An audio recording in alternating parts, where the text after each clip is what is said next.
ಅಕ್ಕ ಪ್ರೀತಿಸುತ್ತಿದ್ದ ಹುಡುಗನನ್ನೇ ಹತ್ಯೆಗೈದ ಅಪ್ರಾಪ್ತ ಬಾಲಕ. ಬೆಳಗಾವಿ ಜಿಲ್ಲೆಯ ಮೂಡಲಗಿ ತಾಲೂಕಿನ ರಾಜಾಪುರ ಗ್ರಾಮದಲ್ಲಿ ಘಟನೆ. ರಾಜಾಪುರ ಗ್ರಾಮದ ಮಂಜುನಾಥ್ ಸುಭಾಷ್ ಎಣ್ಣಿ 23 ಕೊಲೆಯಾದವ.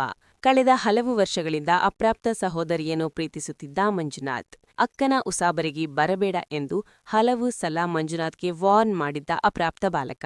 ಆದರೂ ಅಪ್ರಾಪ್ತ ಅಕ್ಕನ ಜೊತೆಗೆ ಫೋನ್ನಲ್ಲಿ ಮಾತನಾಡುತ್ತಿದ್ದ ಮಂಜುನಾಥ್. ಸಾಲದೆಂಬಂತೆ ಆಗಾಗ ಗ್ರಾಮದಲ್ಲಿ ಪ್ರೇಯಸಿಗೆ ಭೇಟಿಯಾಗುವುದನ್ನು ಮಾಡ್ತಿದ್ದ ಮೃತ ಮಂಜುನಾಥ್. ರಾಜಾಪುರ ಗ್ರಾಮದ ಚುನ್ನಮ್ಮ ದೇವಿಯ ಪೂಜಾರಿಯಾಗಿದ್ದ ಮಂಜುನಾಥ್ ಎಣ್ಣಿ. ಬೆಳಗ್ಗೆ ಚುನ್ನಮ್ಮ ದೇವರ ಪೂಜೆ ಮಾಡಲು ಬಂದಾಗ ಮಂಜುನಾಥ್ ಕೊಲೆಗೆ ಸಂಚು.